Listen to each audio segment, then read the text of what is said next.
व्हायरसकडे चीनमध्ये धुमाकूळ घालणारा HMPV व्हायरस आता महाराष्ट्रात धडकलाय।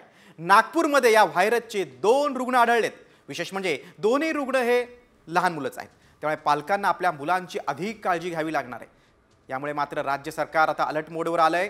यावरचाच एक विशेष रिपोर्ट पाहूया। HMPVचा महाराष्ट्रातही शिरकाव, राज्यात टास्क फोर्सची स्थापना,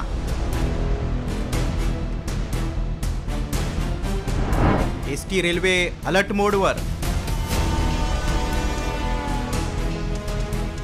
चीनमध्ये धुमाकूळ घातलेल्या HMPVनं भारताच्या चिंता वाढवल्यात। आतापर्यंत देशभरात 8 रुग्ण आढळलेत। या विषाणूचा महाराष्ट्रातही शिरकाव झालाय। नागपूरमध्ये 7 वर्षीय मुलगा आणि 13 वर्षीय मुलीला HMPVची लागण झाल्याची माहिती समोर आली आहे। या पार्श्वभूमीवर सरकार अलर्ट मोडवर आलंय। जे हॉस्पिटलच्या अधिष्ठाता डॉक्टर पल्लवी सापळेंच्या अध्यक्षतेखाली टास्क फोर्सची स्थापना करण्यात आली आहे।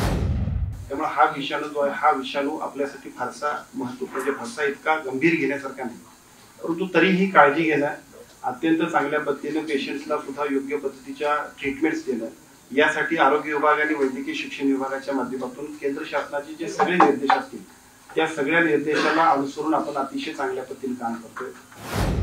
कर्नाटक, गुजरात, पश्चिम बंगाल आणि तामिळनाडू पाठोपाठ महाराष्ट्रातही या विषाणूने हातपाय पसरलेत। या विषाणूची लक्षणं काय आहेत ते पाहूयात। सर्दी, खोकला, ताप, घसा खवखवणे, धाप लागणे, जुलाब, अंगावर पुरळ। कोरोना सदृश्य विषाणू महाराष्ट्रात धडकल्यानं आता राज्यातील हॉस्पिटल्स या महासंकटाचा सामना करण्यासाठी सज्ज झाली आहेत। दुसरीकडे आरोग्य खात्यानं नागरिकांसाठीही नियमावली जारी केली। HMPV पासून वाचण्यासाठी नेमकं काय टाळायला हवं पाहूयात।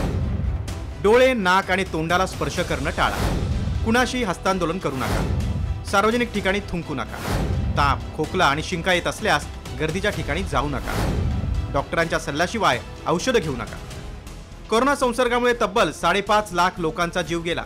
त्यानंतर आता चीनमधून आलेल्या HMPV या नव्या विषाणूपासून लहान मुलं आणि वृद्धांना वाचवण्यासाठी प्रत्येकानं नियम पाळायला हवेत, अन्यथा कोरोनाप्रमाणेच आताही HMPV मुळे अनेक कुटुंब उद्ध्वस्त होण्याची शक्यता आहे। ब्युरो रिपोर्ट, साम TV न्यूज। या विशेष रिपोर्ट नंतर आता या विषाणूची तपासणी नेमकी कशी केली जाते ते आपण पाहूया ग्राफिकच्या माध्यमातून। बघा, तोंडातल्या लाळेद्वारे HMPV विषाणूची तपासणी होते,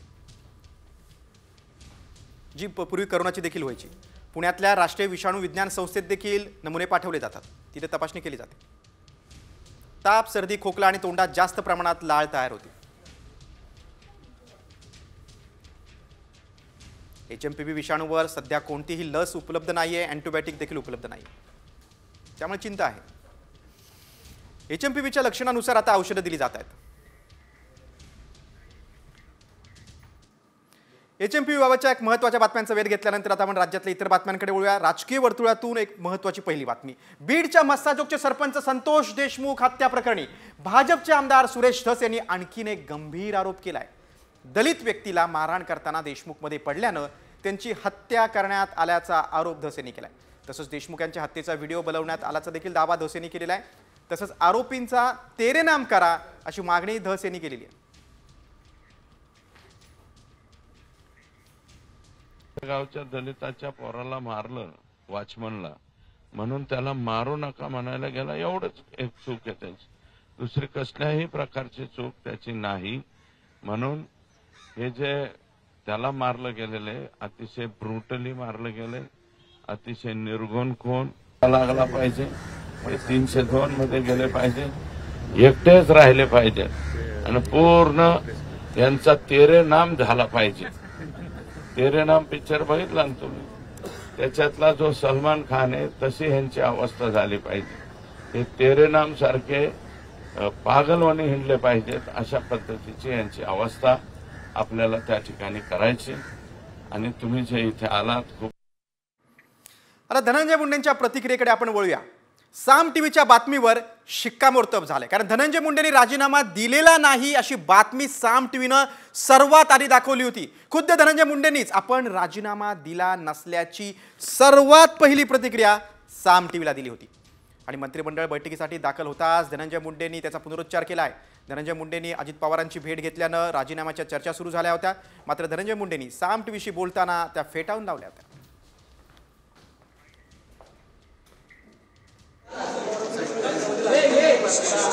काहीही राजीनामा वगैरे दिलेला नाही.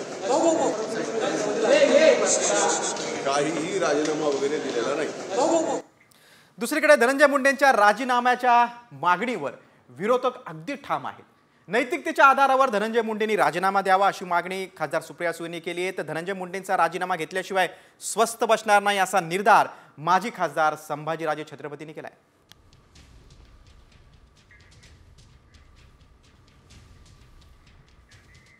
मला असं वाटतं सरकारने संवेदनशीलपणे या सगळ्याचा विचार करावा. मला अजूनही तो दिवस आठवतोय जेव्हा अशोक चव्हाणांवर आरोप झाले. नैतिकता बघून काँग्रेस पक्षाने आणि अशोक चव्हाणांनी तेव्हा राजीनामा दिला होता. त्यामुळे आता सरकारला ठरवायचंय की त्यांनी काय करावं.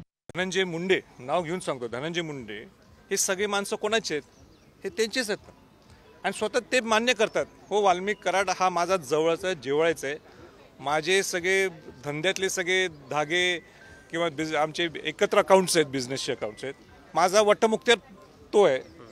एवढं सगळं असताना सुद्धा आम्ही ज्यावेळी त्यांची राजीनामा द्या ही मागणी करायला लागलोय, त्यांनी मोठ्या मनाने सांगितलं हो राजीनामा देतो. धनंजय मुंडेला कसं तुम्ही बाजूला सरकवते आम्ही बघायला लागलोय. नाही सरकवलं तर आमची लढाई आहेच. मंत्री धनंजय मुंडे यांच्या अडचणी आणखी वाढण्याची शक्यता आहे. कारण धनंजय मुंडे यांच्या विरोधात आता करुणा शर्मा यांनी थेट हायकोर्टात धाव घेतली. धनंजय मुंडे यांनी निवडणूक प्रतिज्ञापत्रात माहिती लपवल्याचा आरोप आहे. धनंजय मुंडेंनी पहिल्या पत्नीच्या नावावरील मालमत्ता आणि कोर्टातील प्रलंबित प्रकरणांची माहिती लपवली असल्याचा आरोप करत करुणा शर्मा यांनी मुंबई उच्च न्यायालयात धाव घेतली. धनंजय मुंडे यांचा जो फॉर्म चुकीच्या पद्धतीने मंजूर केला, कारण त्यांनी त्या शपथपत्रामध्ये आपल्या पहिल्या बायकोचा उल्लेख केलेला नव्हता. फक्त 2 मुलं त्या बायकोपासून झालेले त्याचा उल्लेख केलेला होता. आणि बायकोच्या नावावर जे पहिल्या बायकोच्या नावावर जे प्रॉपर्टी आहे सांताक्रूज मुंबई ते जेवढे वेगवेगळे बंगले आहेत त्याचा कुठं उल्लेख केला नव्हता. आणि त्या दोघांमध्ये जे केसेस सुरू आहेत क्रिमिनल केसेस सिव्हिल त्याचा कुठला उल्लेख केला नव्हता. आता वेळ संजय राऊतांच्या टीकेकडे. मंत्री धनंजय मुंडेंच्या राजीनाम्याच्या मुद्द्यावरून खासदार संजय राऊतांनी आता अजित पवारांवर हल्लाबोल केलाय. अजित पवार हे ॲक्सिडेंटल नेते आहेत. त्यांच्यामध्ये हिंमत असती तर धनंजय मुंडेंचा राजीनामा घेतला असता असा हल्लाबोल राऊत यांनी केलाय. ईव्हीएमच्या कृपेनं अजित पवारांच्या राष्ट्रवादीला जागा मिळाल्याचंही राऊत यांनी म्हटलंय. अजित पवार हे हतबल आहेत. अजित पवार हे नेते नाहीत. अजित पवार हे ॲक्सिडेंटल नेते आहेत. भारतीय जनता पक्षाच्या ईव्हीएमच्या कृपेनं त्यांना जागा मिळालेल्या आहेत, स्वतःच्या कर्तृत्वावर नाही. जर ते नेते असते आणि महाराष्ट्राचे नेते असते तर त्यांनी बीड प्रकरणामध्ये मंत्र्याला आपल्या मंत्रिमंडळातून वगळलं असतं, जोपर्यंत त्यांना न्यायालय निर्दोष मानत नाही. सरपंच संतोष देशमुख हत्या प्रकरणाच्या आधी आणि नंतर अनेक घटना घडल्या, त्यावर कोणी काही बोलत नाही. बीड जिल्ह्यालाच टार्गेट केलं जात आहे अशी प्रतिक्रिया आता मंत्री पंकजा मुंडेंनी दिलेली आहे.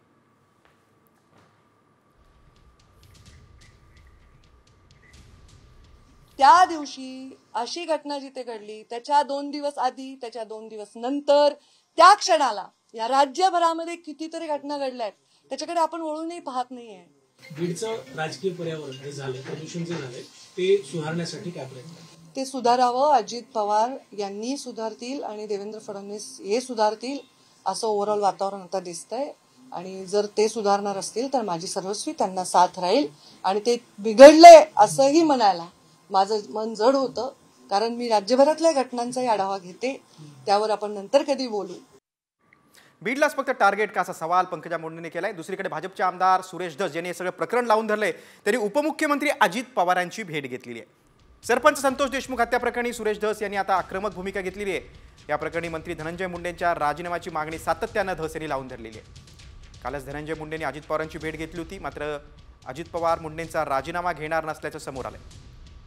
त्यातच आज सुरेश धस यांनी अजित पवारांची भेट घेतल्यानं आता उलटसुलट चर्चा रंगल्या आहेत.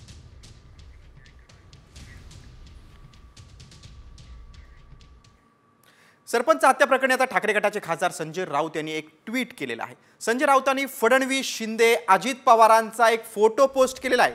या फोटो धनंजय मुंडे आणि वाल्मिक कराड देखील पाहायला मिळत आहेत. का सगळे फ्रेममध्ये एकत्र असा सवाल आता राऊतांनी पोस्टमध्ये केला आहे. सरपंच संतोष देशमुख यांच्या हत्येचा तपास खरंच होईल का असा सवाल देखील राऊतांनी विचारला आहे. बघा राऊतांचं ट्विट आपण पुन्हा पाहूया. आपल्या ट्विटमध्ये ते म्हणतात, का फ्रेममध्ये सगळे? सरपंच संतोष देशमुख यांच्या हत्येचा तपास खरंच होईल का? मस्साजोगचे ग्रामस्थ अत्यंत दहशतीत आहेत. ग्रामस्थ म्हणतायत, सरकारला जमत नसेल तर गावाला लाकडं पाठवून द्या, आम्ही सगळे जाळून घेतो, असं देखील कराड सुटून आल्यावर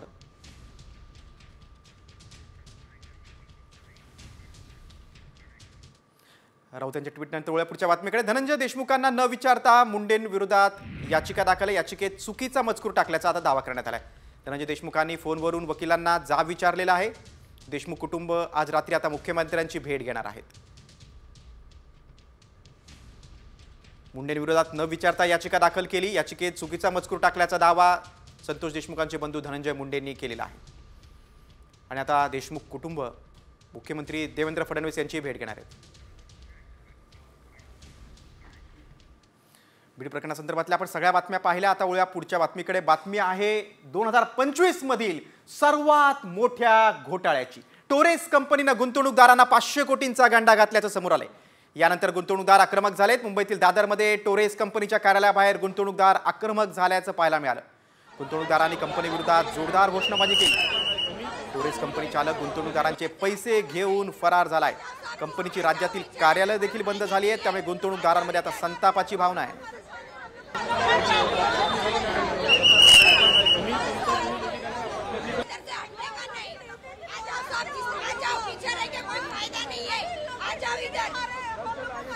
दादरमध्ये ही कंपनी स्थित आहे. इथून बघू शकतो ही टोरेस नावाची जी कंपनी आहे तिने अनेक गुंतवणूकदारांना आहे तो गंडा घातलेला आहे. कोट्यवधीमध्ये ही अमाऊंट आहे आणि त्या कंपनी बाहेर हे जे गुंतवणूकदार आहेत ते सगळे या ठिकाणी गोळा झालेले आहेत. तुम्ही कधी गुंतवले होते पैसे? आणि आता हे बघा आमच्याकडे पेपर आहे, आम्हाला काही इंग्लिश येत नाही रे बेटा. आम्ही अनपढ माणसं, आम्ही भरलो घर ऐकून काय काय करून. आता बघा कसं करायचं. पोलीस लोग क्यों खड़े हैं? पुलिस लोग को खड़े रहने का कोई हक नहीं है. छोड़ दो पब्लिक के हाथ में. 40,000 रुपये गुंतवलेले ते आणि मला पहिला हप्ता येणार होता तर अजूनपर्यंत आलेला नाही हप्ता. तुम्ही कधी पैसे गुंतवले होते? आम्ही ना गणपतीच्या वेळेला गुंतवलेले पैसे आहेत, पण 20 लाख गुंतवलेले आहेत. खोटं बोललं तर बघा पेपर आहेत आमच्याकडे. काय तुम्हाला काय परतावा त्याचा वगैरे आला का? नाही आला काहीच. तिथं सगळे गुंतवणूकदारांची व्यथा आपण पाहिली. एका भाजीपाल्याची देखील व्यथा पाहूया. दादरमधील भाजीपाला विक्रेत्यानं टोरेस कंपनीमध्ये तब्बल 4 कोटी रुपये गुंतवले होते. मात्र टोरेस कंपनी मालकच फरार झाल्यानं 4 कोटी रुपये गेलेत. गुंतवणुकीवर दर आठवड्याला 10% परतावा देण्याच्या प्रलोभनानं गुंतवणूकदार भुललेले आहेत. मात्र गुंतवणूकदारांचे कोट्यवधी रुपये आता पाण्यात गेलेत. भाजीपाल्यावाल्याकडे एवढे पैसे कुठून आले याची देखील आता चर्चा सुरू झालेली आहे. सर अभी तक तो मैंने उसमें 4 करोड़ 27 लाख रुपया इन्वेस्टमेंट किया और समथिंग कुछ हमारे पहले के म्यूचुअल फंड में पैसे थे तो हमने वो डाला और स्टेटमेंट मैंने जमा किया है FIR कॉपी के साथ में. और कंपनी के नाम पे 1 करोड़ 56 लाख का लोन लिया है. उसके बाद हमारे घर पे है कुछ लोन, 1 करोड़ का लोन है. और हमारा एक घर है उसको हमने हैवी पे दिया है 20 लाख का, वो भी लोन है. तो हमने सब पैसे यहाँ पे ला के डाल दिए थे. हमने सोचा चलो वीकली आ रहा है, पेमेंट आ रहा है और पेमेंट आ रहे थे. 4 कोटी रुपयाची गुंतवणूक करणारा भाजीवाला आपण पाहिला, त्याच्याशी संवाद साधला. पुढच्या बातमीकडे. टोरेस कंपनी केवळ दादरच नव्हे तर राज्यातील विविध भागातील गुंतवणूकदारांना या कंपनीनं गंडा घातल्याचं समोर आले. दादर नंतर नवी मुंबई, कल्याण, मीरा भाईंदरमधील गुंतवणूकदार देखील आता टोरेस कंपनी विरोधात आक्रमक झालेत. भरलेल्या रकमेवर दर आठवड्याला 11% व्याजदर दाखवण्याचं आमिष गुंतवणूकदारांना दाखवण्यात आलं होतं. तसंच भरलेल्या रकमेच्या सिक्युरिटीसाठी गुंतवणूकदारांना डायमंड देण्यात आला होता. मात्र हा हिरा देखील खोटा आहे. त्याची बाजारभावात किंमत केवळ 500 रुपये इतकीच आहे.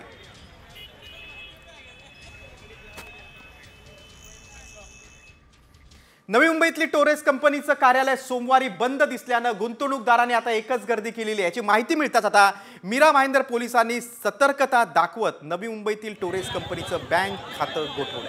त्यामुळे गुंतवणूकदारांचे 1,77 लाख रुपये वाचवण्यात यश आलेलं आहे. संशयास्पद हालचाली असल्यामुळे आपण त्यावर लक्ष ठेवून होतो. बाकीच्या ठिकाणी ज्याप्रमाणे कारवाई झाली त्याच्याप्रमाणे आपण तात्काळ या ठिकाणी फिर्यादी शोधून त्याचा गुन्हा दाखल करण्यात आलेला आहे. 9 16/25 याप्रमाणे फसवणुकीचा आणि MPID कलम 3 आणि 4 याप्रमाणे गुन्हा दाखल आहे. याच्यामध्ये आपल्याला त्यांच्या आरोपीच्या अकाउंटची पण माहिती मिळालेली होती कंपनीच्या, तर ते अकाउंटसुद्धा आपण फ्रीज केलेलं आहे आणि आपली FIRमध्ये जवळपास 68 लाख रुपये रकमेची फसवणूक झालेली आहे आणि आपण 1,77,00,000 रुपये फ्रीज केलेले आहे. टोरेस कंपनीचा नेमका हा घोटाळा काय आहे आपण पाहूया. एप्रिल 2024 मध्ये दादरमध्ये टोरेस नावाच्या कंपनीची सुरुवात झाली. सोनं चांदी आणि हिऱ्याचे दागिने तसंच आकर्षक गुंतवणुकीची योजना होती. दर आठवड्याला 4% व्याजदराचा परतावा देण्याचा आमिष गुंतवणूकदारांना दाखवण्यात आला. हमी म्हणून गुंतवणूकदारांना एक मौल्यवान खडा आणि प्रशस्ती पत्रक देण्यात आलं. सुरुवातीला व्याजदर आठवड्याला 11% वाढवण्यात आला. दादर, नवी मुंबई आणि मीरा रोड मधील कार्यालय रातोरात आता बंद झाली आहेत. हजारो गुंतवणूकदारांचे कोट्यवधी रुपये घेऊन कंपनीचा मालक दुबईला फरार झाल्याची चर्चा आहे. टोरेस कंपनीच्या फसवणुकीबाबतच्या सगळ्या घडामोडी आपण पाहिल्या. आता एक धक्कादायक बातमी आहे छत्रपती संभाजीनगरमधून. सैराट सारख्या घटनेनं संभाजीनगर हादरलंय. एका चुलत भावानं बहिणीला उंच डोंगरावरून ढकलून तिची हत्या केली. प्रेम प्रकरणातून मुलीच्या सख्या चुलत भावानंच तिला डोंगरावरून ढकलून दिलंय. ही मुलगी प्रेम प्रकरणातून घर सोडून निघून गेली होती. मात्र कुटुंबियांनी समजूत काढण्यासाठी मुलीला काकाच्या घरी पाठवलं. मात्र काकाच्या मुलानं या मुलीला गोड बोलून डोंगरावर नेलं आणि तिथूनच त्यानं बहिणीला खाली ढकललं. डोंगराखाली क्रिकेटची मॅच सुरू होती. बहिणीला मारून पळून जाणारा भाऊ क्रिकेट मॅच पाहणाऱ्यांच्या कॅमेऱ्यात चित्रित झाला.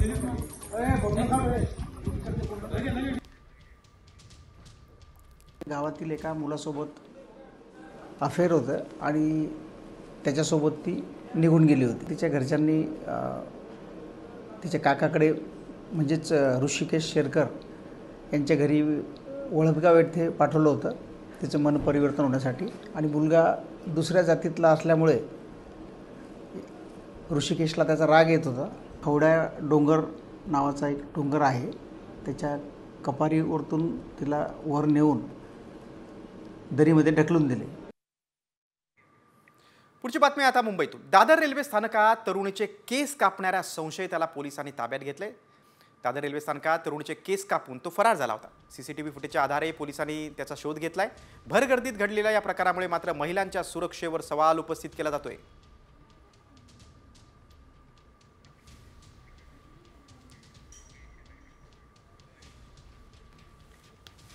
दादर पश्चिम ब्रिजवर गर्दीमध्ये एक 19 वर्षाच्या महिलेचे पाठीमागील केस थोडे कापले गेलेले तिला लक्षात आलं. त्यानुसार तिनं दिलेल्या तक्रारीनुसार आपला गुन्ह्याचा तपास चालू आहे. त्यात एक संशयिताला पकडलेला आहे. इंट्रोगेशन चालू आहे आणि पुढील अधिक तपास चालू आहे. पुढची बातमी शिक्षक भरती संदर्भात.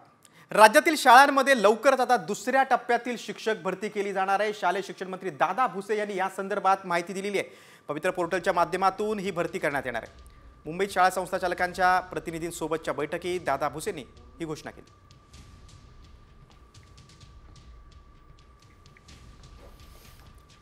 बघा, लवकरच 15,000 शिक्षकांची भरती केली जाईल. राज्यात 50,000 पदांपैकी 80% रिक्त पदं. पहिल्या टप्प्यात 19,000 शिक्षकांच्या पदांची भरती केली जाईल. दुसऱ्या टप्प्यात 15,000 शिक्षक भरतीची शक्यता आहे. पवित्र पोर्टलच्या माध्यमातून ही भरती होईल. पुढच्या बातमीकडे. सलमान खाननं बिश्नोई गँगचा धसका घेतलाय. वारंवार बिश्नोई गँगच्या धमक्या देत असल्यानं सलमान खाननं आता घरालाच बुलेट प्रूफ काचा लावल्यात. राष्ट्रवादीचे माजी मंत्री बाबा सिद्दीकी यांच्या हत्ये प्रकरणात मोठा खुलासा झाल्यानंतर अभिनेता सलमान खानच्या घराबाहेर आता कडेकोट बंदोबस्त तैनात करण्यात आलेला आहे. सलमानच्या घराबाहेर आता पोलिसांची चौकी असणार आहेत. सुरक्षेसाठी अत्याधुनिक उपकरणं लावलेली आहेत आणि आता सलमान बुलेट प्रूफ घरात राहणार आहे.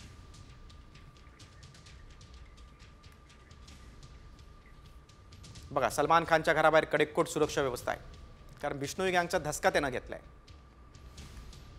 गॅलेक्सी अपार्टमेंट बाहेर आता पोलीस चौकी देखील असणार आहे. सलमान खानच्या घराला बुलेट प्रूफ काच असणार.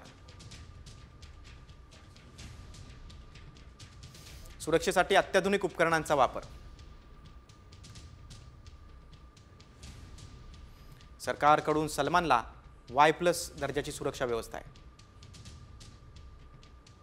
सलमान खानची स्वतःची देखील वेगळी सुरक्षा व्यवस्था आहे.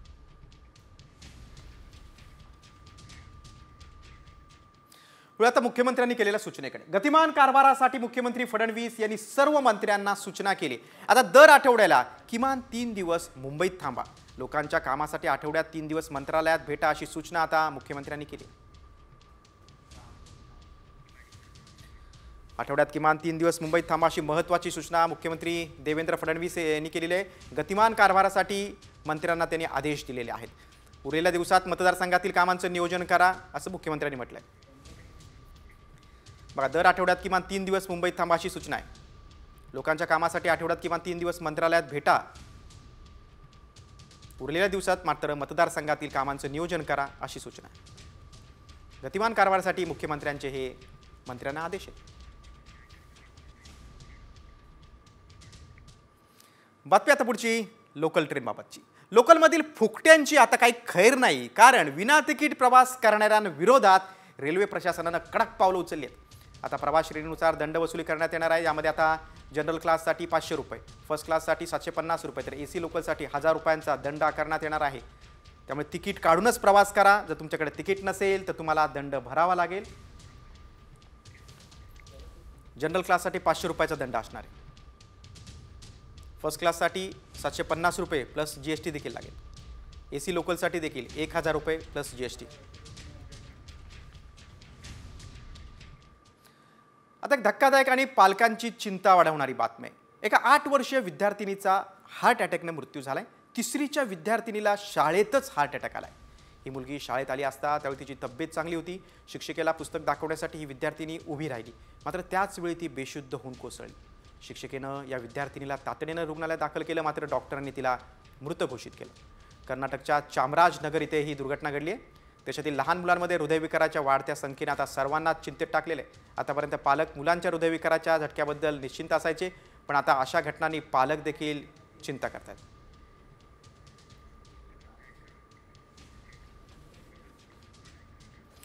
पुन्हा राज्यातल्या बातम्यांकडे. बातम्या तापमानाबाबत. राज्यात पुढचे काही दिवस आता थंडीचा जोर वाढणार आहे, कारण राज्यातल्या अनेक भागांमध्ये तापमान 10 अंशांच्या खाली जाण्याचा अंदाज आहे. मराठवाडा, विदर्भ आणि उत्तर महाराष्ट्रात 1 अंकी तापमान नोंदवलं जाण्याची शक्यता आहे. तर मुंबईसोबत कोकणातल्या अनेक शहरांचा पारा 14 अंशांच्या आसपास जाईल. हिमाचल प्रदेश, काश्मीरमध्ये बर्फवृष्टी होते, त्यामुळे उत्तर भारतातून गार वाऱ्याचा प्रभाव अधिक वाढलाय. त्यामुळे राज्यातही थंडी वाढली. बघा, राज्यात थंडी परतली आहे. परभणीमध्ये 8.3, धुळ्यामध्ये 10.4, तर निफाडमध्ये, नाशिक जिल्ह्यातल्या निफाडमध्ये 10.5 अंश सेल्सिअस तापमान आहे. जळगावमध्ये 11, अहिल्यानगरमध्ये 12.3 अंश सेल्सिअस.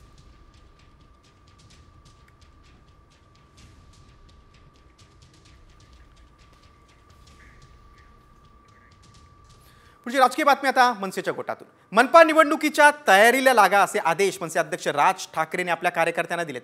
पक्षाची कामं जनतेपर्यंत पोहोचवा, तसंच निवडणुकीसाठी कामाला लागण्याचे आदेश राज ठाकरेंनी कार्यकर्त्यांना दिलेत. आज राज ठाकरेंनी मनसे नेत्यांची बैठक बोलावली होती. विधानसभा निवडणुकीत मनसेची कामगिरी अगदी शून्य होती. त्या पार्श्वभूमीवर आता राज ठाकरेंनी कार्यकर्त्यांना आदेश दिलेले आहेत की मागचं सगळं विसरा आणि महानगरपालिका निवडणुकीच्या तयारीला लागा.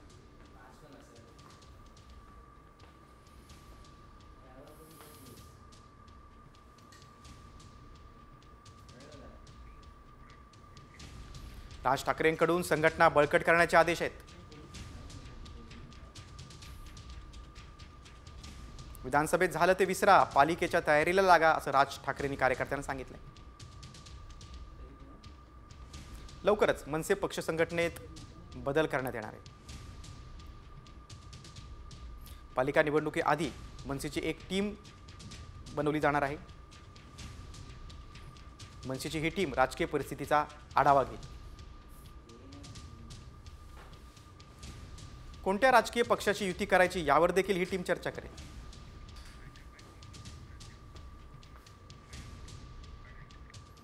पुढच्या बातमीकडे. सहाय्यक प्राध्यापक भरती संदर्भात एक मोठी बातमी समोर येते. आता नेट सेट शिवाय देखील सहाय्यक प्राध्यापक होणं शक्य होणार आहे. विद्यापीठ अनुदान आयोगानं प्राध्यापक, प्राचार्य आणि कुलगुरू निवडीसाठी नवी नियमावली तयार केली. यामध्ये 55% पदव्युत्तर पदवी मिळवलेले उमेदवार आता सहाय्यक प्राध्यापक पदाच्या थेट भरतीसाठी पात्र ठरू शकतील. शिवाय कुलगुरू पदासाठी पूर्ण वेळ 10 वर्ष अध्यापनाची अट शिथिल करण्यात आली.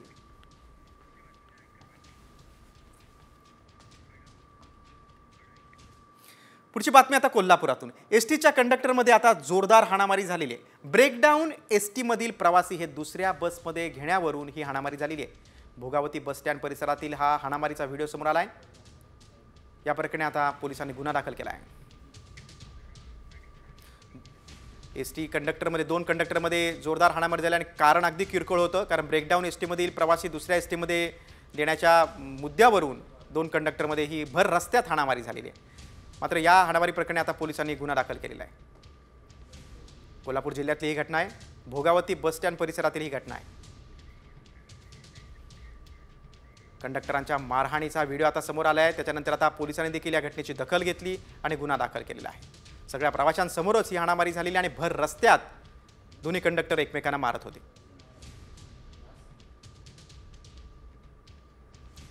ब्रेकडाऊन एसटीमधील प्रवासी दुसऱ्या एसटीत देण्याच्या मुद्द्यावरून अगदी किरकोळ कारण होतं. मात्र बोलण्यात वाद वाढला आणि चक्क त्याचं रूपांतर हाणामारीत झालेलं आहे. मात्र या प्रकरणाची आता पोलिसांनी देखील दखल घेतलेली आहे आणि गुन्हा दाखल केलेला आहे. कोल्हापूर जिल्ह्यातली ही घटना आहे. भोगावती बस स्टँड परिसरामध्ये ही घटना घडलेली आहे. मात्र या घटनेची तक्रार देण्यात आली. त्यानंतर आता पोलिसांनी देखील या प्रकरणी आता गुन्हा दाखल घेतलेला आहे. दोन्ही कंडक्टरांना पोलिसांनी बोलवलं, त्यांचा जबाब नोंदवून घेतलेला आहे. भोगावती बस स्टँड परिसरात